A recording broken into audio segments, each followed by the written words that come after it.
This is the Miranda 28mm f2.8, the very first vintage lens I bought from eBay about 6 to 7 years ago.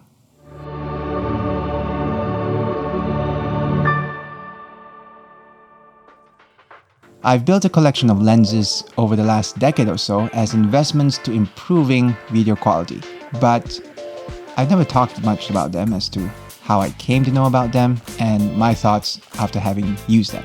So, here are my thoughts. If you've been following this channel, you would have probably watched this montage I took in Petaling Street, Kuala Lumpur. And all this was taken with this one lens. If you haven't watched it yet, you can check it out over here. Here's an overview of the setup I used, just so you're aware that building your gear isn't really as simple as just getting a lens and a camera and just go shoot. I mean, you could, but I will explain why we need these things later on in the video. So, we have the Canon 90D, a step-up ring. This is a 49mm to 77mm diameter. We have the KNF variable ND filter, also 77mm in diameter.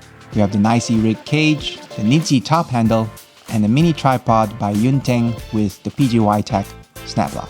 And just to make sure our results are straight out of the camera without any color grading added, I used Canon's neutral profile with these custom settings. The only adjustments I made to these clips were just a simple white balance correction for the ones that needed it. Some features to note about this lens. The focal length.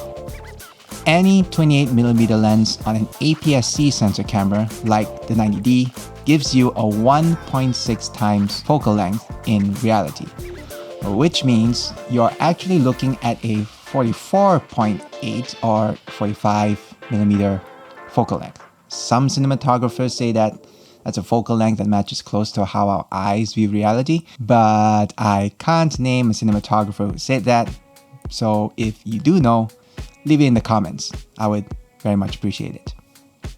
The flaring. You will get this kind of soft flaring when shooting your subject against sunlight. Some of you may like this done in camera and some of you may not. Depending on the angle you've chosen against the sunlight, the flaring will happen to varying degrees. Manual focusing. Now, all vintage lenses are manual focusing lenses, hence no autofocus, of course.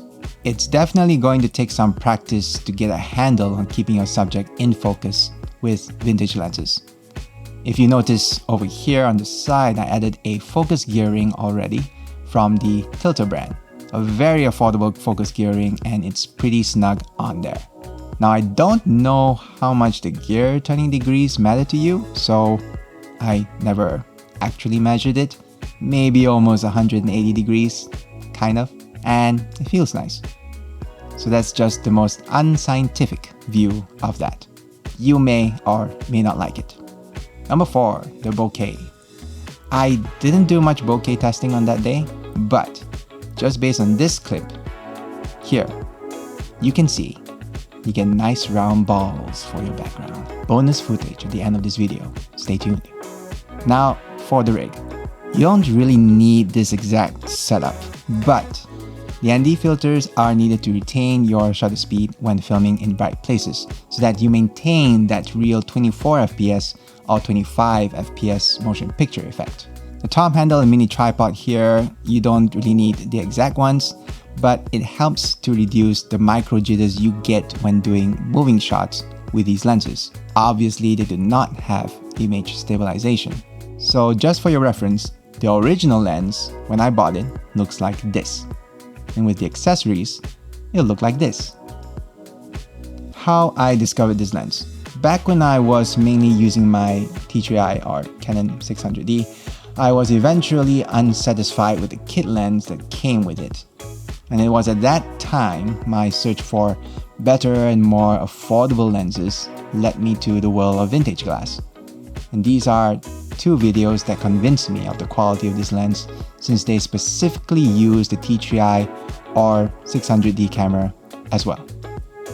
And me being a perfectionist, I wanted to make sure it was a footage from the T3i and not any other camera, which is pretty rare on YouTube. If you try to search for vintage lens tests with specific camera models, especially the older models, it's not really among the popular trending topics. Maybe it should be. Thoughts? So if you would like to find out for yourself how this lens performs on your camera, I have a link in the description for you to rent this lens from me at borrowbear.com. Not sponsored by them, but it's a platform for renting out almost anything if you live here in Malaysia. Thanks for watching. If you like, please subscribe, like, and hit the bell button to be notified on future videos. Or if you like, you can buy me a cup of coffee at buymeacoffee.com. Any of these will be much appreciated for the making of these videos. God bless.